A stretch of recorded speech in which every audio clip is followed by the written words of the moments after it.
नमस्कार आदाब। तो चलिए आज 24 अप्रैल शाम देश की बड़ी खबरें हम आपके सामने लेकर के आ गए हैं। सबसे पहली और बड़ी खबर, एक और राज्य के अंदर बीजेपी चुनाव हार गई है। दरअसल केरल में हुए विधानसभा चुनाव के बाद बीजेपी आरएसएस का एक ताजा सर्वे किया गया है और इस सर्वे के जो आंकड़े हैं इसमें बीजेपी को बड़ा झटका लगा है। आंकड़े हम आपको आगे बताएंगे। वही दूसरी बड़ी खबर दोस्तों आ रही है उत्तर प्रदेश से, जहां पर कोरोना के बढ़ते संक्रमण को लेकर के जिस तरह के हालात बने हुए हैं उसको लेकर के मुस्लिम समुदाय और खास करके शिया समुदाय की तरफ से एक बड़ा ऐलान कर दिया गया है। क्या ऐलान किया गया है इसके बारे में हम आपको आगे बताएंगे। वही अगली बड़ी खबर, देश में ऑक्सीजन के किल्लत के बीच अब सेना लगातार ऑक्सीजन की आपूर्ति करने के लिए लग गई है और जानकारी के मुताबिक सिंगापुर से भारतीय वायुसेना ने मोर्चा संभाल लिया है। इस पर एक बड़ी अपडेट है, इसकी भी हम आपको आगे जानकारी देंगे। वहीं अगली बड़ी खबर सोनिया गांधी को लेकर के आ रही है। सोनिया गांधी ने रायबरेली के डीएम को चिट्ठी लिख करके रायबरेली के लोगों के लिए एक बड़ी यानी कि खुशखबरी दी है और एक बड़ा ऐलान कर दिया है।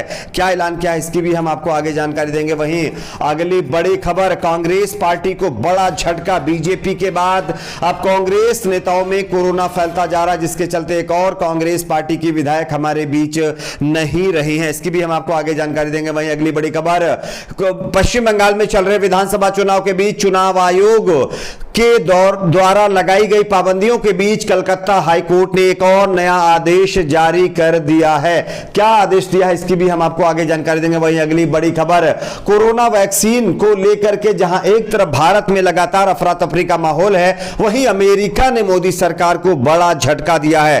क्या है पूरा मामला, इसकी भी हम आपको आगे जानकारी देते हैं। उससे पहले एक छोटी सी रिक्वेस्ट करेंगे, आप इस वीडियो को लाइक करके चैनल को सब्सक्राइब जरूर कर लीजिए। चलिए बात करते हैं पहली और बड़ी खबर की। जैसे जैसे विधानसभा चुनाव की मतगणना की तारीख करीब आ रही है, वैसे वैसे तमाम राजनीतिक पार्टियां और तमाम ऑर्गेनाइजेशंस अलग अलग राज्यों के एग्जिट पोल करने में लग गए हैं और अब जानकारी मिल रही है कि केरल की 140 विधानसभा सीटों का एक ताजा सर्वे जो कि आरएसएस की तरफ से किया गया है, जिसमें बीजेपी चुनाव हार गई है। आप इस खबर को देखिए।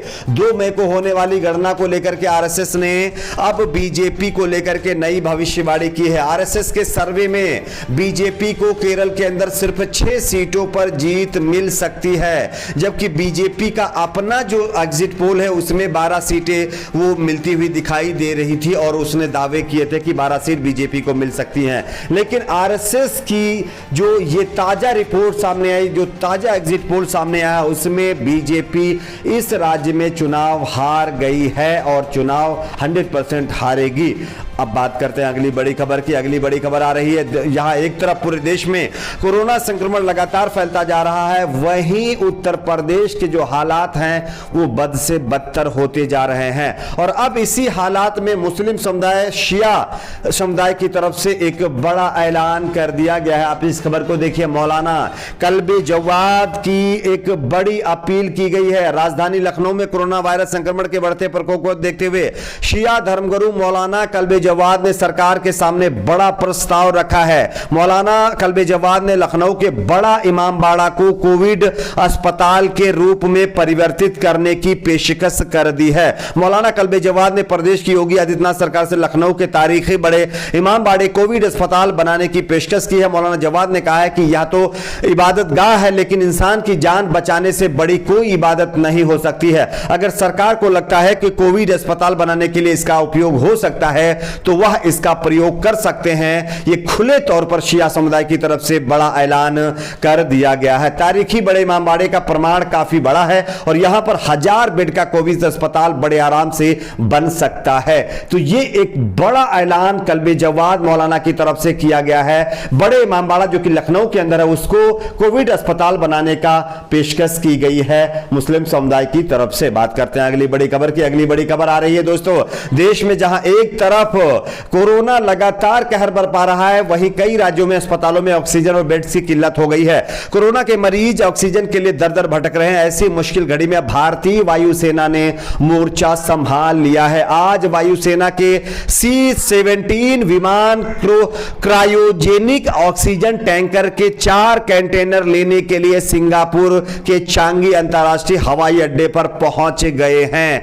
जानकारी के मुताबिक शाम तक पनागर एयरबेस पर यह विमान उतर जाएंगे। C-17 विमान ऑक्सीजन के टैंक के 4 कंटेनरों को लोड करेंगे और इसके बाद इन कंटेनरों को आज शाम तक पश्चिम बंगाल के पनागर एयरबेस पर उतारा जाएगा। इन विमानों ने आज गाजियाबाद के हिंडन हवाई अड्डे से उड़ान भरी है। तो ये एक बड़ी अपडेट है, वायुसेना ने अब मोर्चा संभाल लिया है। ये देश के लोगों के लिए बड़ी खुशखबरी है। बात करते हैं अगली बड़ी खबर की। अगली बड़ी खबर, सोनिया गांधी ने अब कोरोना वायरस से जहां एक तरफ उत्तर प्रदेश का हाल बदहाल होता जा रहा है और अब उन्होंने संसदीय क्षेत्र के लिए बड़ा ऐलान किया। आप इस खबर को देखिए। दरअसल यूपी में कोरोना के बढ़ते मामलों को देख सभी दलों के नेता अपने अपने क्षेत्रों की जनता के मदद के लिए सामने आ रहे हैं। इसी क्रम में कांग्रेस के अंतरिम अध्यक्ष सोनिया गांधी ने रायबरेली के संसद कोटे से अपने क्षेत्र के लोगों की मदद के लिए अपनी सांसद निधि से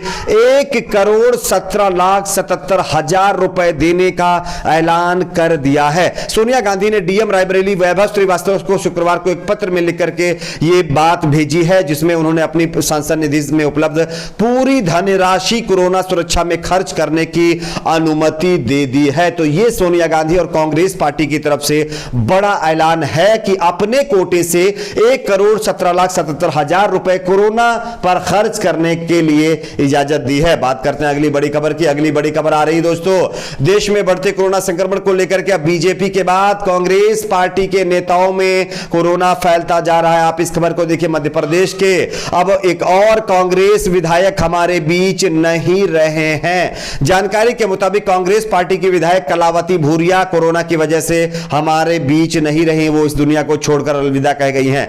इनके इस मामले यानी कि शोक खबर पर सीएम शिवराज और कमलनाथ सहित कई नेताओं ने शोक जताया है। मिली जानकारी के तहत अलीराजपुर जिले की जोबड़ विधानसभा से कांग्रेस विधायक कलावती भूरिया आज जो है कोरोना की वजह से उनकी कैजुअलिटी हो गई है। बात करते हैं अगली बड़ी खबर की। अगली बड़ी खबर, कलकत्ता हाई कोर्ट का एक और बड़ा आदेश। पश्चिम बंगाल में चल रहे विधानसभा चुनाव के बीच जिस तरह से नेता लगातार अपनी रैलियां करने पर अड़े हुए हैं, अब इस मामले पर कलकत्ता हाई कोर्ट ने एक और आदेश जारी किया। आप इस खबर को देखिए। कलकत्ता हाई कोर्ट ने शुक्रवार को सक्षम प्राधिकारियों को निर्देश दिया कि भारत निर्वाचन आयोग द्वारा राज्य में कोविड-19 के बढ़ते हुए मामलों के मद्देनजर जारी जन व्यवहार संबंधी एहतियाती दिशा निर्देशों और पाबंदियों को पश्चिम बंगाल के लोगों द्वारा सख्ती से अनुपालन सुनिश्चित करवाया जाए। तो ये अब दूसरी बार कलकत्ता हाईकोर्ट का चुनाव आयोग को आदेश जारी किया गया। बात करते हैं अगली बड़ी खबर की। अमेरिका ने भारत को बड़ा झटका दिया है। आप इस खबर को देखिए। भारत और अमेरिका के बीच जिस तरह के रिश्तों को लेकर के लगातार चर्चा होती रहती थी और हाउडी मोदी और नमस्ते ट्रंप जैसे कार्यक्रमों में सैकड़ों करोड़ रुपए खर्च कर दिए गए, लेकिन अब वही अमेरिका हमारे देश को मदद नहीं कर रहा है। आप इस खबर को देखिए। जानकारी के मुताबिक बताया जा रहा है कि अमेरिका भारत को अपना दोस्त और रणनीतिक साझेदार कहता है, मगर इस वक्त जब भारत की स्थिति पूरी दुनिया में सबसे ज्यादा खराब है, अस्पताल में बेड, ऑक्सीजन, डॉक्टर और दवाइयों के लिए भागीदौड़ी मची हुई है, वहीं वैक्सीन बनाने में कई दिक्कतें सामने आ रही हैं। सबसे बड़ी दिक्कत रॉ मटेरियल की को लेकर के वैक्सीन बनाने में पूरी दुनिया में भारत का पहला स्थान है, लेकिन भारत में वैक्सीन बनाने वाली कंपनी कच्चा सामान दूसरे देशों से खरीदती है। वैक्सीन बनाने के लिए कच्चा सामान अमेरिका से आता है, लेकिन अब अमेरिका ने वैक्सीन बनाने का कच्चा सामान भारत को देने से साफ इनकार कर दिया है और यह भारत के लिए एक बड़ा झटका माना जा रहा है। साथ ही साथ मोदी सरकार की विदेश नीति पर भी सवाल खड़ा करता है। आपके अपने इस पर क्या राय नीचे कमेंट बॉक्स में जरूर बताएं। वीडियो को लाइक, शेयर, चैनल को सब्सक्राइब जरूर करें।